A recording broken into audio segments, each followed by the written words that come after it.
Siapa Joseph Jean Paul yang mengaku sebagai seorang pendeta lalu kemudian menggunakan platform sosial media berdebat soal agama dan bahkan diduga melakukan penistaan agama. PGI, Persekutuan Gereja-Gereja di Indonesia, juga punya suara dalam beberapa hari ini. Saya ingin dengarkan lebih lengkap lagi sebenarnya siapa Joseph Jean Paul di mata PGI.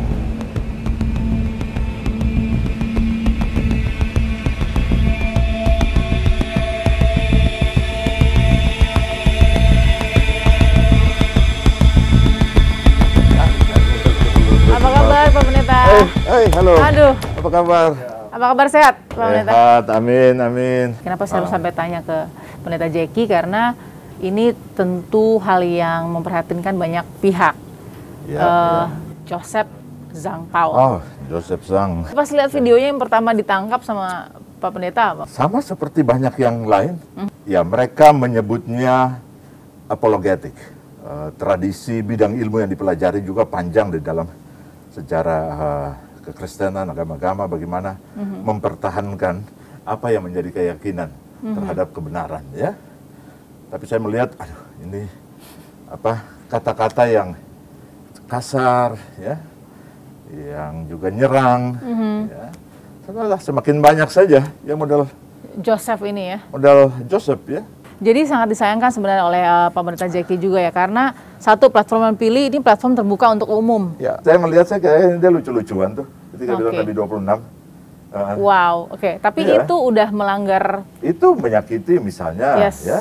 Yes. Artinya kita bisa bilang bagi kita itu lucu-lucuan atau orang lain lihat lucu-lucuan, tapi yang lain orang juga akan merasa terganggu untuk itu. Ya, saya telah menonton banyak video sejak diberitahu, ya, melihat kemarahan yang bagi saya juga ada dasarnya begitu. Tetapi bagaimana cara kita deal dengan kemarahan, dengan kekecewaan dan lain-lain, itu juga menentukan bagaimana atau siapa atau pesan apa yang ingin kita bawa. Dan pesan yang mau dibawa Yosef adalah pesan kekristenan.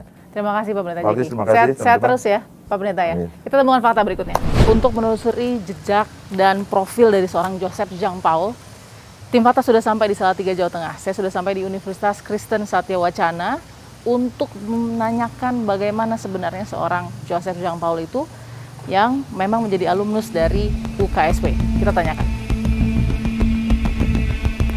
Selamat pagi, Pak Rektor. Pagi Mbak Balkis. Apa kabar Pak? Baik. Sehat? Sehat-sehat. Oke, panel saya sudah ikuti juga. Ya. Sejak sepekan mungkin UKSW disebut-sebut begitu ya. Sebagai afiliasi juga dari salah satu alumni atau alumnus dari UKSW itu Paul, mungkin saat ini sedang lebih dikenal dengan Joseph Jean Paul. Paul Zhang. Ya, Paul Zhang. Ya. Dan saya ikuti juga bahwa UKSW juga memberikan letter of statement ke publik. Cukup panjang dan lengkap begitu, komprehensif. Pertanyaan saya, mengapa kemudian surat pernyataan itu diputuskan untuk dikeluarkan Pak Rektor?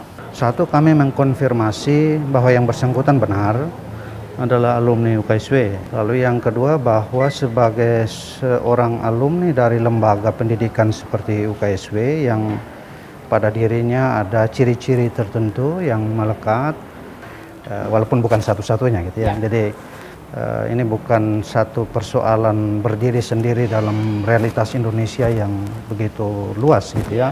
Klarifikasi saja faktanya Pak Rektor ya. Jadi betul bahwa itu lulusan jurusan pertanian, betul ya, S1-nya? S1 tepatnya agroteknologi, nama sekarang ya. Iya, oke. Nah, untuk S2-nya sendiri, magister manajemennya benar di UKSW juga? Jadi yang bersangkutan lulus 96, kami tidak punya record setelah itu. 2010 dia kembali menjadi mahasiswa UKSW di program studi magister manajemen, namun tercatat ikut kuliah 2 semester. Jadi setelah itu hilang lagi, tapi kami mendengar dia juga berkuliah di tempat lain. Satu ungkapan dari Joseph Jean Paul yang banyak dikutip juga. Apa menurut Pak Rektor reaksi ya ketika dikatakan saya akan jadi nabi ke-26? Ya, di ruang-ruang, saya lihat dari ruang keilmuan saja ya. Jadi di ruang keilmuan kan siapapun bisa bangun klaim. Ya tadi mau klaim silahkan gitu ya. Klaim itu menurut Pak Rektor pilihan dari Paul ya kita harus hargai kebebasan dia dalam berpikir ya. Tapi tadi ya, ini ketika dikomunikasikan ke ruang publik, dia bisa, dia platformnya sangat terbuka Pak Rektor. Betul, Sosial media. Pak Rektor Niel, terima kasih sudah memberikan keilmuannya juga kepada pemirsa ya, agar ini juga bisa jadi bahan perspektif melihatnya secara holistik begitu deh, tidak hanya di sepatunya masing-masing gitu. Terima kasih Pak Rektor. Sehat selalu. Kita temukan fakta berikutnya.